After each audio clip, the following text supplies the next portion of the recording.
It is 9 o'clock on Tuesday, everybody.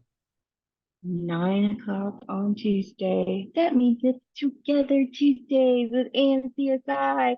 Hooray! Our peanut gallery.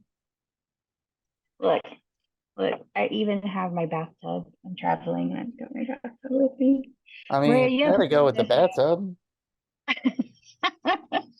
I put everybody's name that comes to not but Together Tuesdays in a bathtub. I put them on this. Look, tickets, and then they get a prize. Hey, What's Uncle up, Rod? Rod. Hey, what's going on, everybody? Happy Tuesday. Happy Tuesday. Tuesday. Good to see you. Nice You to still see you. you still celebrating your birthday? Absolutely. The whole Your month. The whole Yeah, month? month. I I like love that. it. A whole month of grits with sugar in it. That's right. Hey, this is the month. I have this month and December for my months of calories. So hey. Nice. There you go. Awesome, awesome. So Ted told me earlier that it is officially almost 50 days to conference. It's 51 days now. Almost. Almost. So close.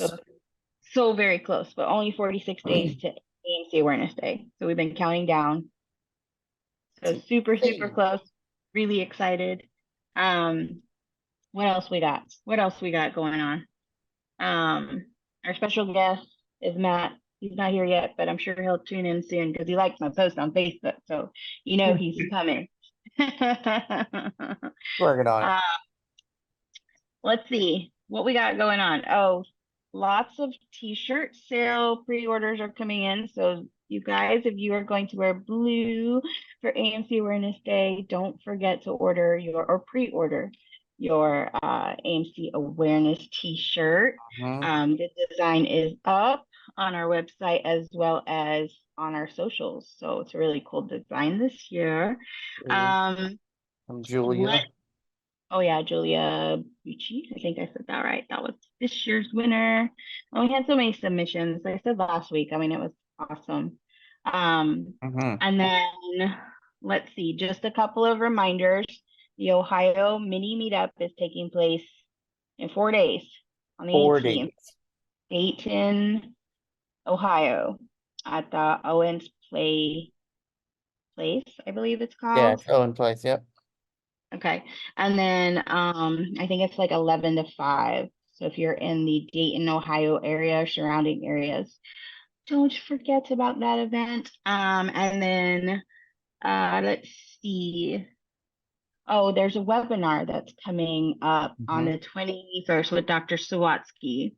And you do have to pre-register for that webinar. There's Matt. Hello. Hi. What's up, Matt? Ooh. We have the Missouri event coming up too in a week and a half. Yeah, what now? Hi.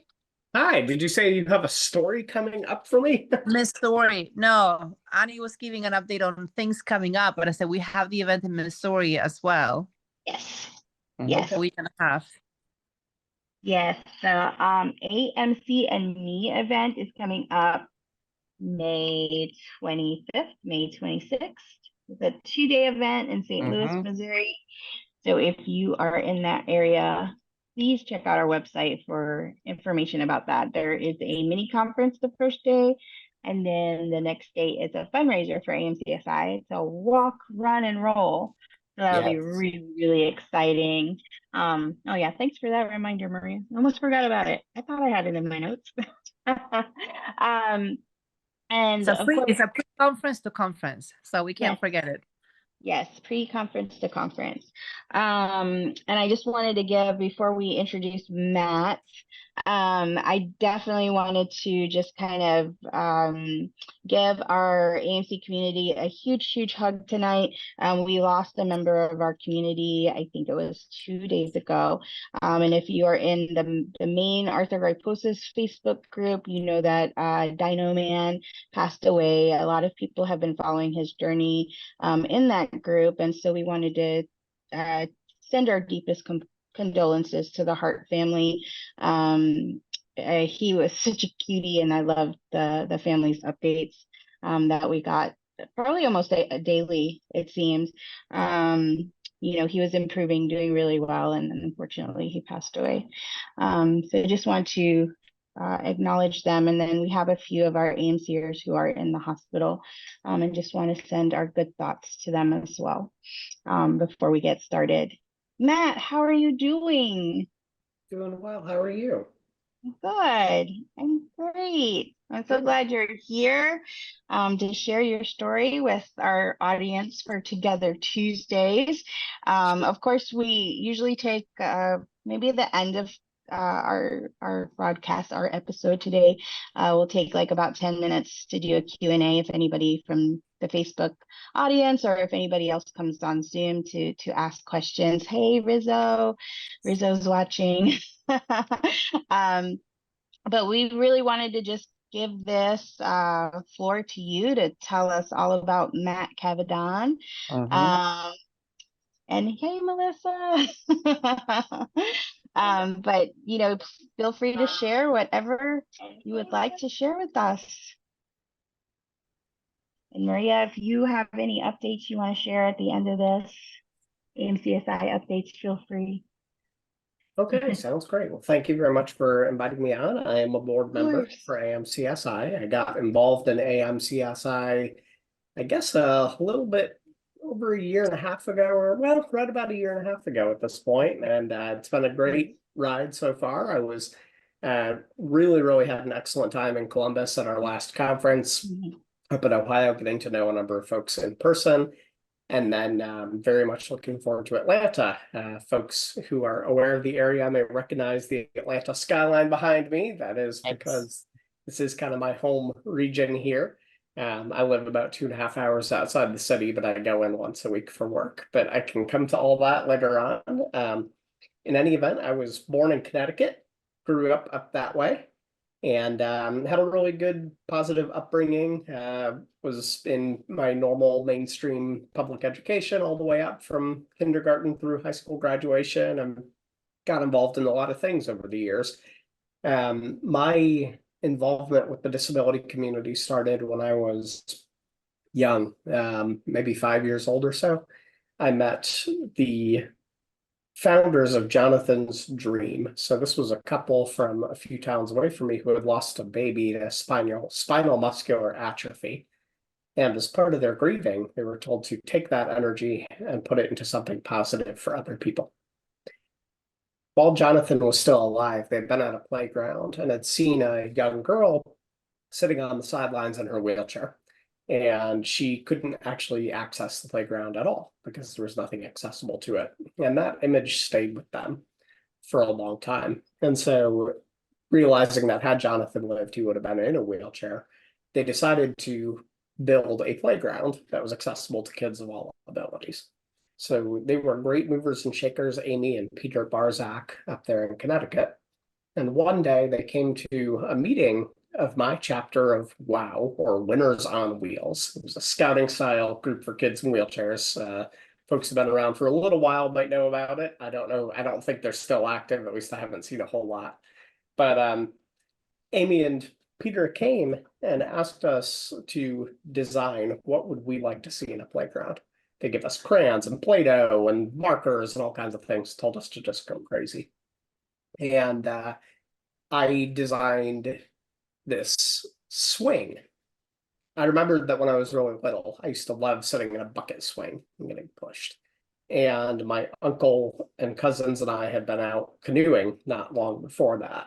So I drew this boat swing, and I don't remember a whole lot about the original drawing. What I do know is some engineers picked it up, ran with the idea, did it much more engineering style, and came up with basically a pirate boat type ride like you would see at a theme park almost, with a ramp up to it where you could drive a wheelchair on and then actually just drive the wheelchair back and forth, and it would rock the whole swing. And there were benches for people. And in any event, Jonathan's dream ended up getting built, and Amy and Peter got so much interest from other families and communities that they founded a nonprofit called Boundless Playgrounds that was going to help to build other playgrounds in other places. And over the course of quite a few years, they ended up building over 100 playgrounds in the United States, Canada, Israel, all over the place.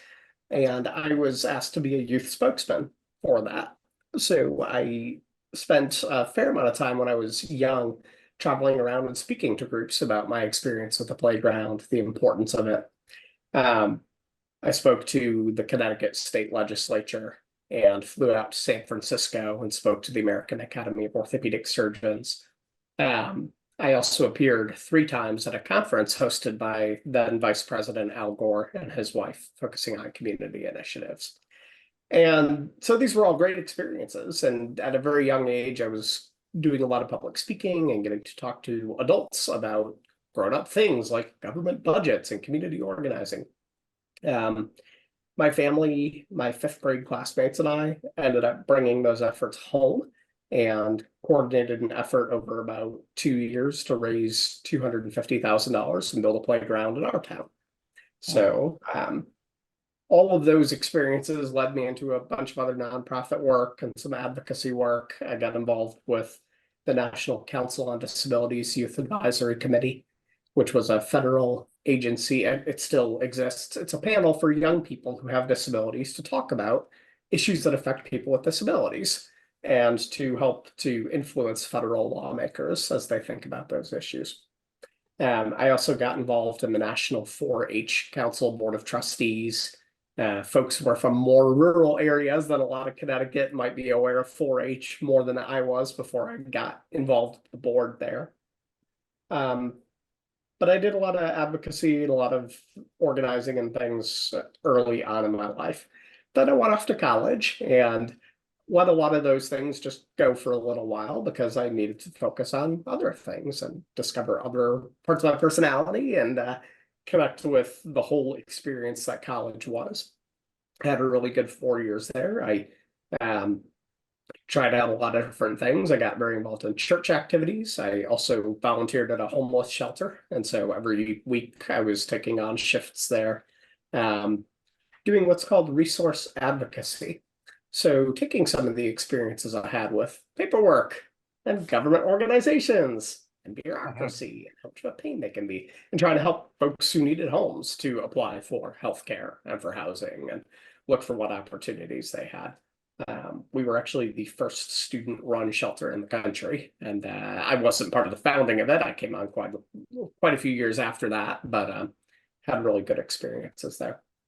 I majored in religion, minored in government at college, and then went and decided to kind of keep studying the same stuff. I went to law school and to theology school, and that's what brought me to Emory and to Atlanta. They have a 4-year degree program where I was able to get 2 degrees, a law degree and a master's in law and religion. And I really, really enjoyed the South. I thought the weather was great, the people were nice, the barbecue food was awesome. And I enjoyed getting to spend some time outside of Atlanta too, going out to Savannah and other places, and decided to basically make Georgia and now South Carolina my home. So after graduating from law school, I spent 1 year working up in DC for a nonprofit not focused on disability issues. And then spent a year working for a federal judge down in South Georgia. I was a public defender for about 4 years after that. So when people are accused of crimes but don't have the money to pay for their own attorney, they're guaranteed one provided by the government. And so I worked at an office that did that. And I worked with juveniles or people under the age of 18, 17. So I tried some truancy cases for people not going to school in the ways they should. I also had adult cases. I tried some murder cases and some other very serious crimes as well. So it was neat. I felt like I got to do what I thought lawyers did from watching TV and stuff, get in court and Your Honor, and may it please the court, and ladies and gentlemen of the jury, and all that good jazz. Really enjoyed the criminal law area. I then worked for one more judge, this time on the Georgia Supreme Court for a year, and then I came back to Emory, and I am teaching now. So I've been there for almost 2 years. I have a 3-year position currently and trying to see what options I have moving forward, but I'm doing a lot of research and writing on criminal law issues, law and religion, some state law things. And I've been teaching mostly criminal and some constitutional law. So I just wrapped up a semester of teaching freedom of speech. And next semester I'll be teaching criminal procedure. So I love it. I love being in the classroom. I like doing a little bit of real world stuff too. And AMCSI has been a great part of reconnecting with disability advocacy. Even though it's been a few years, it's really nice to get back into the swing of that.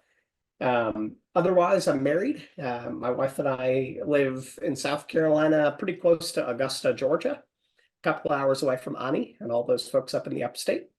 And we like to travel. Yeah, we're both active in church things, and I do a number of law activities outside of school as well. So I think that's my introduction, and I've probably been talking for too long now. And No, yeah. you're good. That You're was good. fantastic. Yes, we have a whole hour, Matt. We're good. Great. Well, what do y'all want to talk about? Well, I think you're the first person who told their entire life story in 16 minutes. Yes. All right. Well, other fun disability things. I do have an adaptive van. So I have hand controls with a full joystick for gas, brake, steering, all that. I can't stand up at all. So I do use the wheelchair all the time. Let's see. I got into a car crash back in 2016 and broke my femur. And that really sucked. So definitely sympathy to those folks who are in the hospital right now. I spent 3 weeks in there back then and got some new hardware in my leg as a result. I do not recommend getting into a car crash on the interstate if you can avoid it. I try to go swimming every couple of weeks, or sorry, about twice a week. Sometimes it's more like every couple of weeks, but it should be more like twice a week.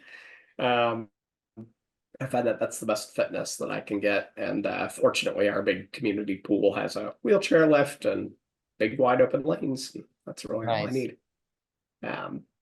Yeah. Matt, how do you take care? You do a lot for the community, and you taking care of yourself physically as well. Can you talk to those who join us today about mental health?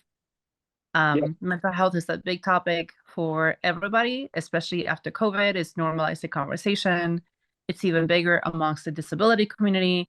And you have an extra factor because you've seen so many things as a criminal defense attorney that you've been exposed to more people, more things than most people get to see in their lifetime. So I figured it would be appropriate to ask the question because you may have a different take on it. Sure. That's a very good question.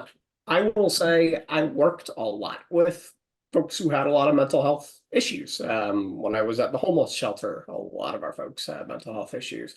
Some of the folks I knew from disability advocacy had mental health issues. And then as a public defender, probably 2/3 of my clients, I would say, had mental health issues. So that I was able to notice, which of course is not everything, but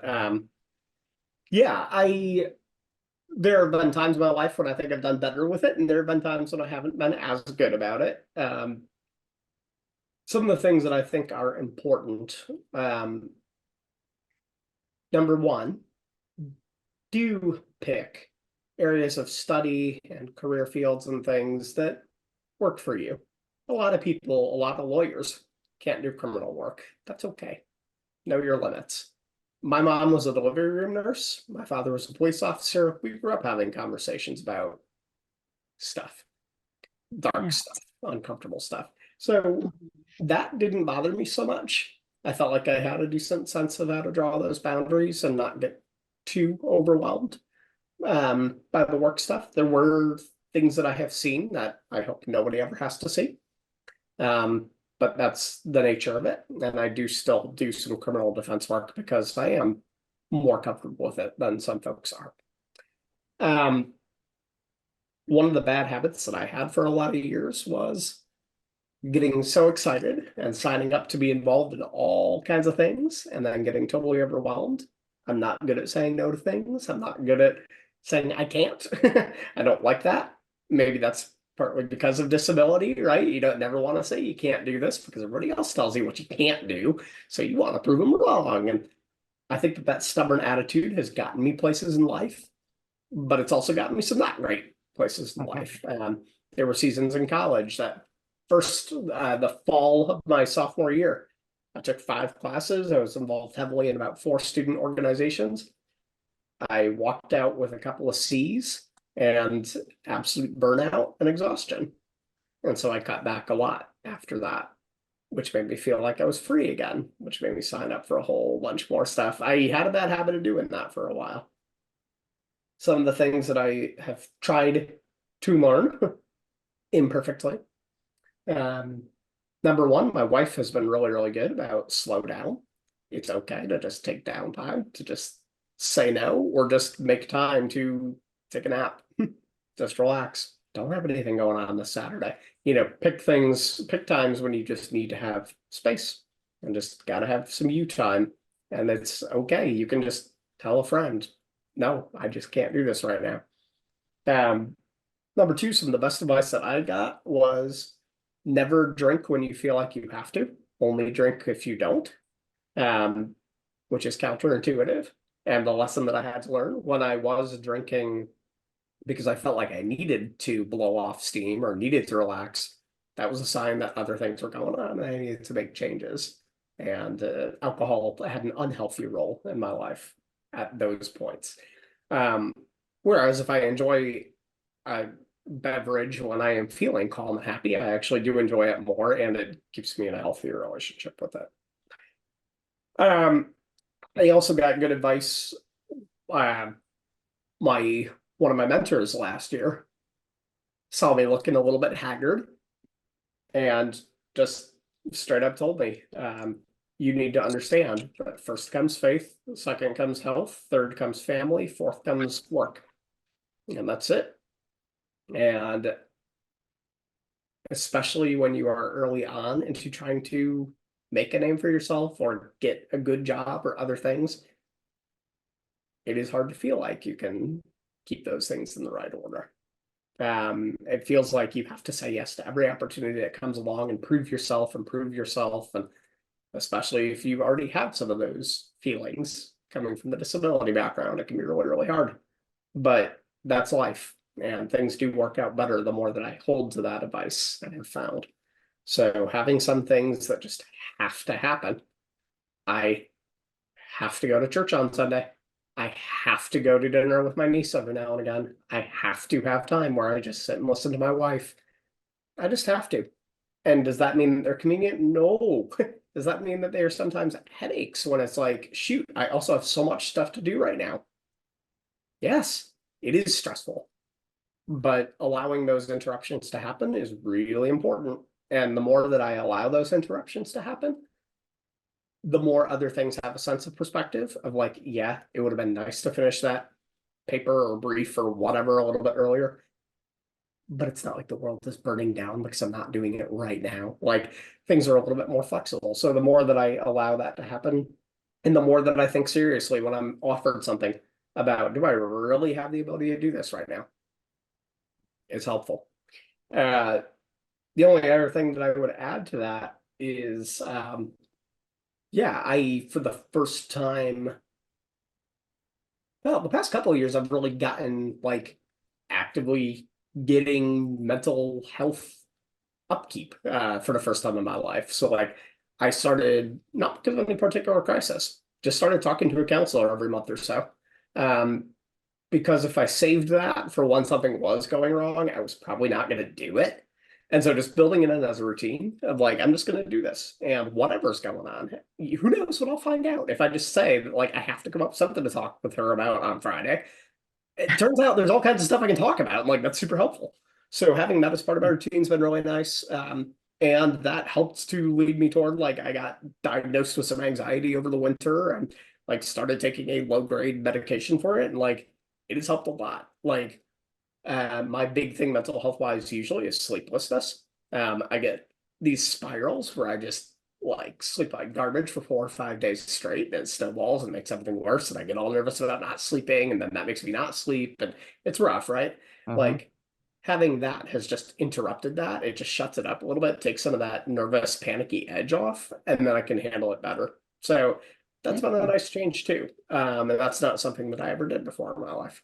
So yeah, there you go. Thank you for sharing that. I love everything that you just covered because so many of us, right, suffer from anxiety, whether it's diagnosed clinically or not. It's just part of life. We all have so much on our plates and we try to please and support, and it is hard to say no, but we do end up showing it somehow. The sleepless nights, the insomnia, the late nights working, just trying to meet a deadline or something. So thank you for the vulnerability and for sharing that. And I love the fact that you're meeting with a counselor, which sounds like a great prevention. You know, because like you said, once you are in the deep of things, it's hard to admit that somebody needs help. So it's great to have that perspective, the ability to prioritize things. You reminded me, I had a boss a very long time ago who was from the Navy. And every time I would get rattled over something, he would tell me the classrooms are not syncing. And I'm like, what a dumb comment to make. He's like, how's that even helping me? And that was my reaction in the moment. And he was really trying to give me perspective. No one's dying. He was in the Navy submarine for 20 years. So clearly he's like, no one's dying. No, the classroom's not syncing. So whatever it is that you're feeling right now, it's going to be okay. I wanted to ask. But I also want to say, like, it's okay to be having a rough day. Like, so that was something that I thought about when I would sometimes head to the homeless shelter. And I'd be like, oh, I've got so many finals and this class isn't going well. But like, who am I to talk to? Like somebody who's homeless, dealing with addiction. And, you know, like, seriously, I'm going to go in there and complain about my finals at Harvard. Like, that's stupid. And then I would get there and I would start talking to people and realize that, you know what? No, like, yeah, my problems are different from their problems. Should I think that my problems are the worst ones in the world? No. Are they still real? Yeah. And the ability, and like a lot of those guests were really gracious about talking about like connecting and saying, look, I'm sorry you're having a bad day too. And like, it gave us something to connect over. So, you know, I agree. It is good to have perspective. It is also okay to, you know, realize that just because you are not the worst off human in the entire world doesn't mean that you can't have a rough day. Like sometimes things just suck. Yeah, and we all have different thresholds and different coping mechanisms. And, you know, some people have been raised to deal with a lot and others have never been taught that. And so it's a process that we all go through in life. And I will have to pick your brain separately from tonight on the homeless shelter. I come from that background too, as you guys know. And so it's, I learned a lot through that experience, very humbling to say the least. But I did want to ask you, because it's a topic that comes up quite often, not only on this Together Tuesday sessions, but throughout the conversations with the community. I'm very curious. We hear from a lot of people that they never met someone with AMC until they were adults, until they came to AMCSI or they came to a conference. Can you tell us about your first interaction, or when you first found out about your diagnosis? How did you get to know what it was? When's the first time that you met someone that had AMC? I'm sure everybody would love to hear, because we've seen some patterns there. Yeah, the first time that I met somebody else with AMC might have actually been college, and it wasn't like some tremendous story of like deep personal connection. It was just like I found out that somebody else who I had seen around campus had AMC. So really, it wasn't until pretty recently getting involved with AMCSI where I really got to know more folks with AMC. As far as knowing about my diagnosis, my folks were good about fostering my curiosity about that and everything else under the sun. I remember they pushed me early on to be a self-advocate, to talk to people, to explain my needs, my comfort level, things like that from a very early age. I remember, I think it was second grade. Actually, folks, especially kids who grew up in the 90s, probably remember the Little Critter books. And they had one called A Very Special Critter, which was about a critter with a disability. And I went to all the second grade classes and read that and then answered questions that kids had. And that was part of the way of breaking the ice and just saying, hey, I'm okay to talk about this stuff. I don't want this to be some weird thing that you have all kinds of questions about that you never ask. So I don't remember, I remember talking to like my orthopedic surgeon over the years about some of the clinical stuff, are there certain procedures, things like that I should keep in mind. I had a physical therapist and an occupational therapist and did plenty of stretching and all that good stuff. But the first time that I really see in a real way, my parents first joined the Arthrogryposis group out of the United Kingdom. There was no US group at the time. And so we would get their mailers. But that was about it. This was way before Zoom and the internet. I mean, the internet was just starting to come about, but it wasn't like this. In junior year of high school, I took AP biology, and we had to do a final paper on a topic of our choosing. And I figured, what the heck? I've got all my X-rays and medical records. I can just do a study on myself.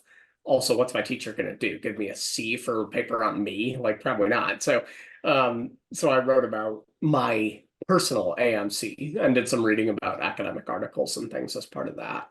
And I got an A. But I did include my X-rays and things like that as part of my paper for the class. That was really the closest that I remember looking into AMC specifically. I'd gotten to know other folks from different parts of the disability world. But AMC in particular, that was the closest look that I remember giving it. So I have to ask, and then I know no, there's probably other questions. One So question, how did it feel coming to conference last year for the first time?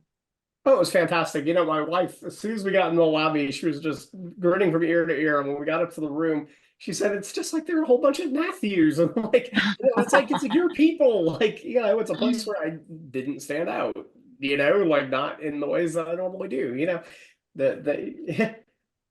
we get stared at a lot, right? But like this was a setting where like we all kind of had the things going on. Like it was only unique in that there were so many of us.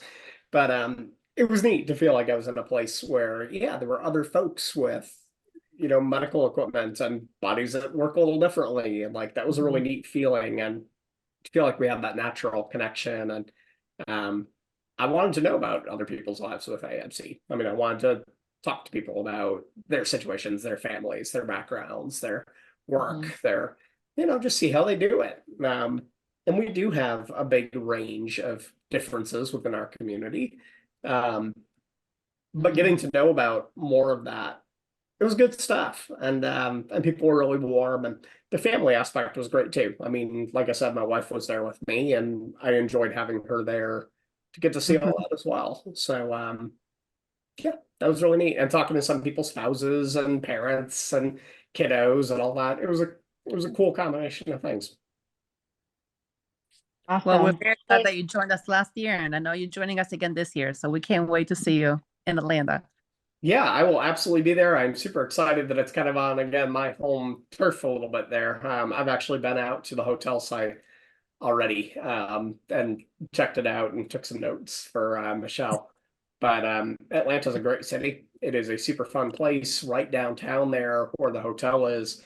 It is a quick jaunt over to the aquarium, which is one of the largest in the world, and World of Coca-Cola, and the National Center for Civil and Human Rights, and the Martin Luther King Historic Site is not too far away. There's a lot of great stuff in Atlanta. It's a beautiful place to be over the summertime. And the hotel's fantastic too. The lobby's huge. It's a wide open space.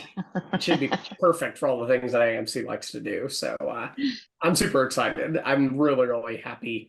And a number of folks that I know have come on as sponsors because I've told them about how great of a community bonding opportunity this is for folks. So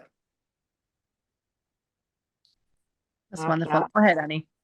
Oh, just a question from Melissa, who's watching on Facebook with us, and just hey everyone that just tuned in. Melissa would like to know, and I know this a question comes up a lot. What would you say to your younger self? It's a really good question, Melissa. I think I spent a lot of time trying to get to normal. Like that I wanted to get to the place where I had a family and a job and a house and sort of normal people things. And I saw sometimes disability as something to be minimized in the pursuit of that. So I turned down a lot of technology in schools over the years. I never wanted to use the computer note taking and all that. And I was stubborn sometimes with the kind of help that was being offered to me. And although I did some disability advocacy, I also spent a good amount of time working on other stuff. I wanted to be focused on other things. I wanted to be good at other stuff. And I'm grateful for all that. I think it's been helpful. I think young me had a good sense of how to kind of strike out some space on my own out there. I think older me is coming to appreciate that it is okay to do things differently too. It is okay to acknowledge my limits. It is okay to take some things that are a little bit more helpful if they save me some time and energy. And it is good to take what I can offer as somebody with a disability, the perspective that I have, and put that to work. So like when I was a student at law school, there were doors that were not super accessible. There were parts of the building that were not super accessible. There were soap dispensers that weren't easy to reach, all those things. And I focused mostly on just, all right, well, how am I going to figure out my own way around this problem? Now coming back on the teaching side, I'm ticked off because I don't think students should have to put up with that. And I am in a position where I feel like I should say something and do something. And so I have bugged the facilities manager about a number of things and pushed for, we got to change this. We got to change this. We got to change this. Younger me, I don't think would have done that as much. Younger me didn't do that as much. Older me is more comfortable saying, hey, look, I've got awareness of things that other folks just may not have. And that comes with responsibilities as well toward other people. It means that I should seek out the Disabled Law Students Association and see how I can offer a hand. It means that when I'm doing my scholarship, maybe there are times when the disability angle is going to stand out to me, and I should say, hey, look, here's something that I notice from the disability angle that matters. So that's something that I'm getting more comfortable with doing. And I think that that's something that I could offer younger me is, look, other people aren't immediately only going to define you in light of your disability in a bad way. And it's okay to be aware of your disability and make other people aware of it too. I mean, it is kind of obvious, right? Like I'm in a wheelchair, but I think for a long time it was see me, not the wheelchair. And now it's more of like see me. And also a wheelchair is one of the various things about me. And I'm like, that's in the mix. And that's okay. Absolutely. And we also get so many of our moms tune in. And so what advice would you have, especially those that are running into challenges in the school? I know you had mentioned doors, challenges that they're experiencing at the school levels. I know that timing is probably a little bit different now, but have you experienced any items in school settings, even at college level, that you would like to see changed? Yeah, I mean, first of all, happy Mother's Day to all the belated Mother's Day there to all the mamas out there. Yeah, it's a little hard to talk about it on a super abstract level because it depends a lot on what your district is like, what resources are available, how sympathetic the administrators are, things like that. So physical access still remains an issue in too many places. I mean, not having door openers where they should be, not having things at appropriate heights. I mean, so that's really basic, and it is still just not done. And it should be fairly straightforward to get it done. Other stuff is a little bit more involved bureaucratically, right? Like coming up with the perfect individual education plan or something for your child. I will say we've got a speaker who's coming in this summer at the conference who does education law. And so is going to talk about all of those issues in a pretty serious way. I am not an expert on that myself. So I can say from my experience that making noise, talking with other students, finding students with disabilities who have different needs and getting them to organize together, that's made a big difference at my law school. We had issues with the elevators recently, with elevator maintenance issues, and they were able to successfully, the Disabled Law Students Association was able to put in some good effort, getting email blast campaigns to our dean and other folks and to the facilities manager. We also were able to connect with somebody on the main university campus who does disability coordination and just copy every email. And that's what got it done. And it did get things done in a pretty quick way. So even if there's not somebody at your school, there might be somebody in your school district. If there's not somebody in your school district, there might be somebody in your community. If there's not somebody in your community, there might be a lawyer. And I'm not saying that just because, I'm a lawyer. I'm not that kind of lawyer. I don't do that kind of work. But nevertheless, I know enough to know that there are times when calling a lawyer to write a letter that ends with, I'm a lawyer. Sometimes that can really get things done. I've seen that in other contexts too. Sometimes that's what it takes. Media is also not a bad place to go with things. Social media is obviously changing the game a fair amount, but your local TV station's probably got a reporter in town and they might be want to come out and talk and take the tour and ask hard questions. And that can be very valuable stuff too. Places don't like bad publicity. So. Absolutely. Matt, have you had any experience with, let's see, and this could also be like in your workplace as well, where you might have some challenges when emergencies happen, like a fire drill. Have you ever experienced anything like that? I know that for some of our moms, there's discussions about, an emergency plan that to put into their IEP. Should there be a fire or an emergency, how do I get my child who's in a wheelchair from the second floor to the first and out the exit? Have you seen any challenges in that aspect? I've had pretty good experiences with that for the most part. School time, elementary school, I was small enough to just be carried somewhere if need be, and that doesn't pose a problem for me physically. After that, a lot of my stuff had ground level exits, no matter what floor we were on. My high school was like that.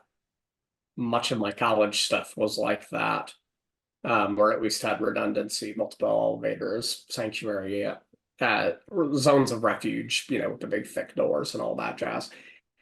I've never actually been in a position where, I've definitely had plans in place. I've not been in a full-blown evacuation position like that in real life. And then most of my workplaces, did not have those kinds of issues. I will say there was a conversation that I had with human resources everywhere that I've been. Actually not my current place, but that's because the ground level exit is approximately 20 feet from my office. So I really should have that. Just roll out. I would hope so. But it is good to do that planning and to have something written and to identify people. The buddy system is the big elementary school thing, but it never hurts to have folks identified at any point who, hey, look, if I need to get carried out of here, strong person or a group of people, can I look to you as the assistants? And that can tend to help. So I've had pretty good experiences with that. I haven't had it come up directly for me.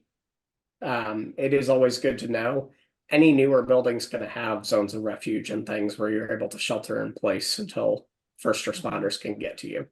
So not always true in older buildings, but as places get upgraded, it should be the norm.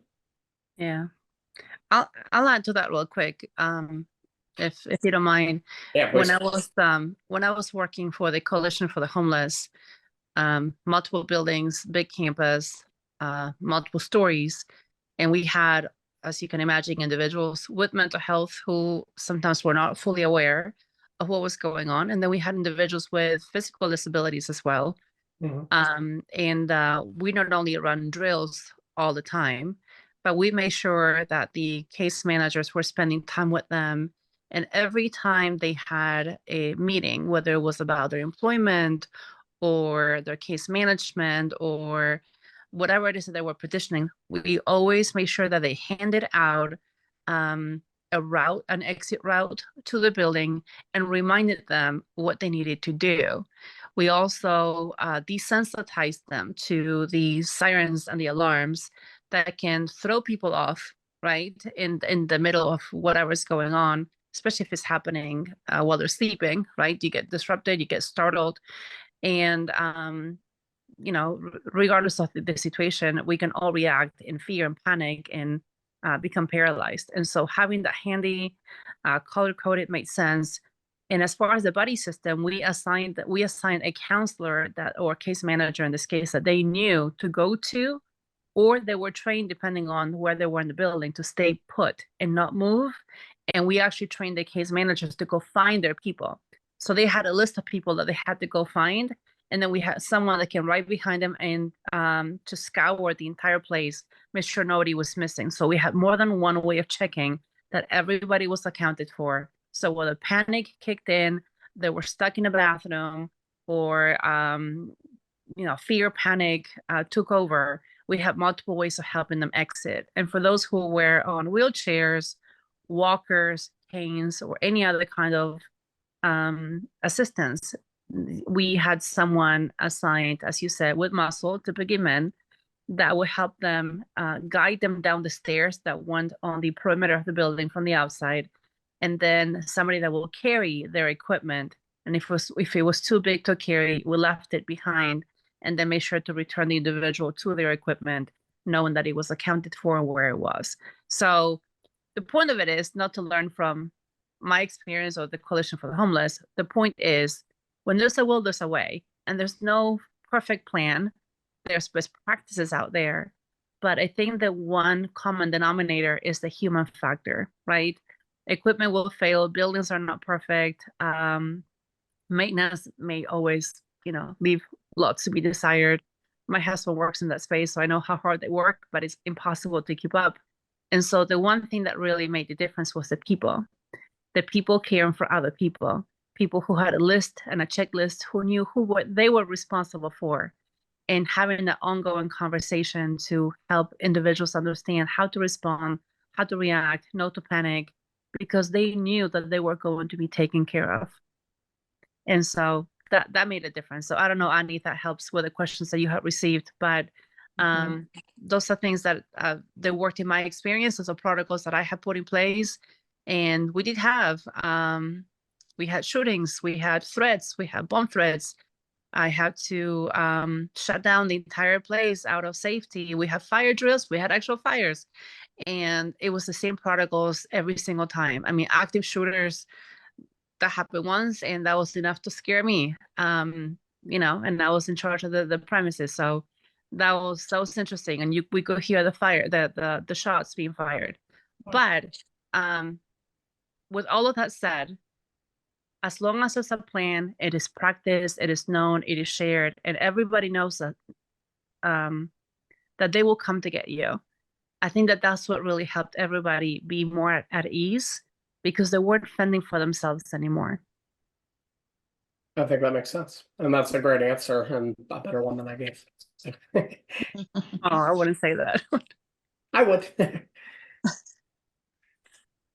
One of our grandmas mentioned that that's her favorite saying to say to Zaylee, where there is a will, there is a way. And I think that one of our AMC moms actually wrote a book with the same name. The Burke family, I believe it is. So that's pretty cool. Very cool. All All right, we have a few more minutes left before we have to sign off for tonight. But I wanted to give Maria an opportunity to let us know if we have any updates that we want to report on from the other side of AMCSI, or anything from the ED that you would like to share with our community before we had to run tonight. Very quickly, we will be announcing to the community tomorrow the winners of our scholarships for the conference Yay! scholarship. So Yay! that is exciting. We have 3, potentially 4 people who are going to be receiving the support that I know you've been waiting on, and we're excited to welcome them. And this will include, of course, travel, transportation, stay, per diems to cover the meals. I got a chance to work with our treasurer to put some processes in place yesterday for that. And so Yay. we wanted to make it very inclusive. So we're a little behind. We're waiting for every board member to vote so everybody can have a say. But we're happy that they're coming, and I will be sending those to Ted to announce as well on social media. Cool. So we'll have a chance to celebrate everybody tomorrow. So it's gonna feel like Christmas morning. And so that is very exciting. And then we're also not only rolling out activities in different states, but we are also going to be launching very soon chapters in different regions. So anybody who is interested in participating and working with us, and I'll compare it to maybe the military here because of the phrase having boots on the ground. Right. And for a virtual organization, that is really the most helpful thing that we can do to support each other and the community to support us as we give back to you. And so if anybody has an interest in learning more about that, let us know. If you would like to be part of those regions, the leadership for those regions, let us know as well. So we'll be launching some guidelines. And just to reassure everybody, we're not asking anybody to start another nonprofit. So rest assured, we're not asking to taking anything else on. It's just an extension of us and allowing us to have representation on the ground in different regions across the US where we know that it is needed, but we can't always reach on our own. And so that is exciting. We have more fundraisers coming. We've done a lot already in terms of helping provide opportunities. We'll be releasing a blueprint so people know how to go about doing more fundraising and partner with us. Ted has put a template together that we've been working on through our fundraising committee. So we're looking for some automation there too. So great things happening and coming ahead. And we cannot wait to partner up with all of you and bring you into the fold of what happens behind the scenes. Because there's a lot more that we can sometimes share or what we have time to share with all of you. But we're very excited about AMC Awareness Day, the conference, the chapters, the scholarships, fundraising, and a lot of other things to come. So we'll keep a little bit of suspense for the next meeting, but yes, great things coming. Very cool. Yay. And then Uncle Rod is raising his hand to help in the leadership for the chapters. I saw that. Very cool. Thank you so much. Absolutely. We have our first sign up. Absolutely. I'm interested.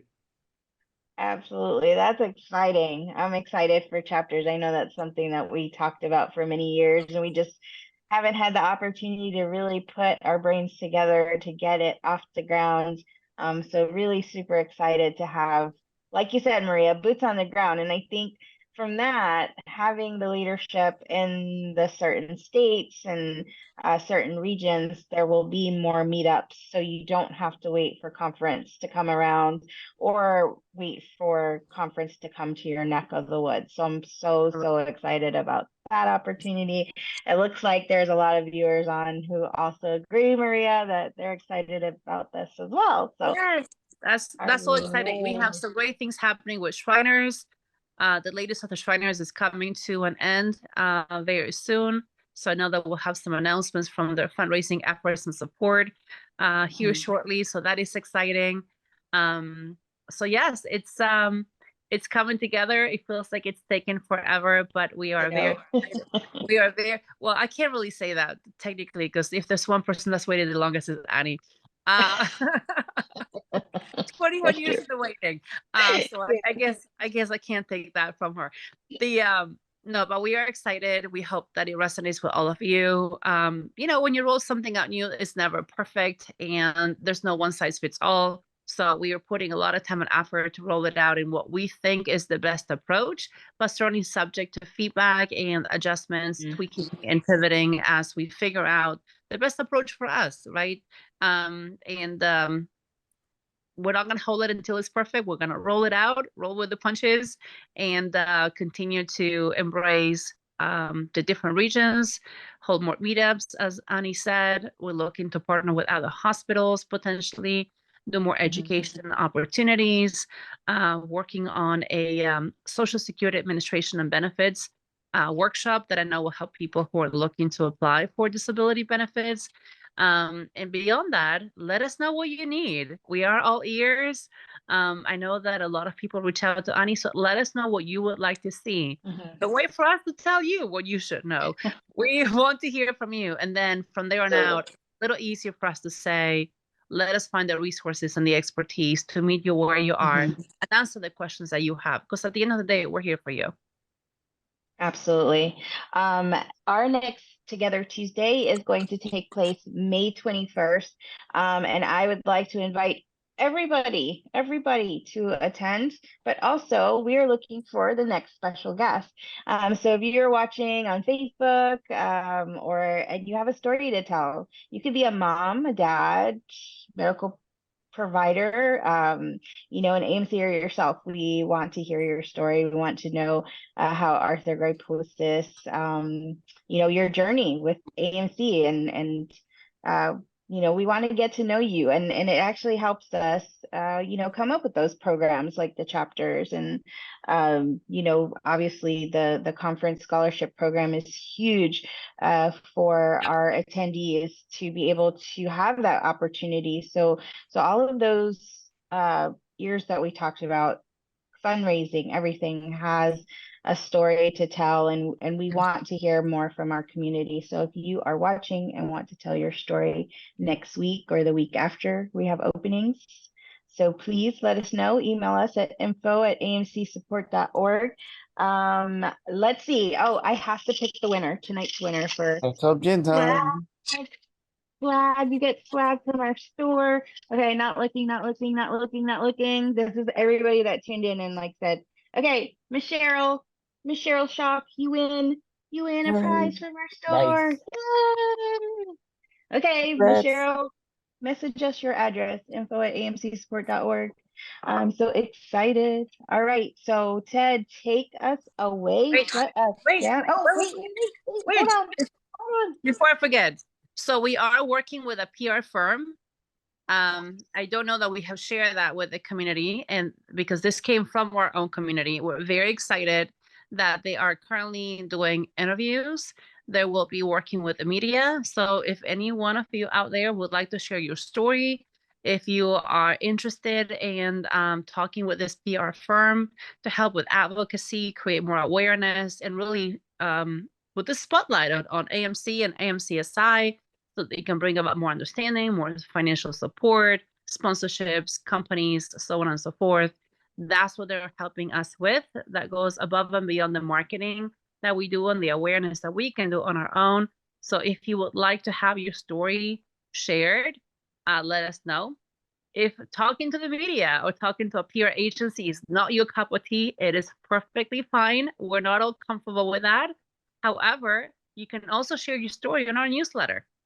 So if you would like to share something on the newsletter, we would welcome your stories as well, whether it's a story of triumph or how you have overcome some challenges, or as a parent of an AMCer, what was your story like? And hopefully you can help others who will read it and can relate to it as well. So there's multiple opportunities to go about doing that. So if you are listening to today's session and you would like to inspire others, those are two ways in which we can go about doing so.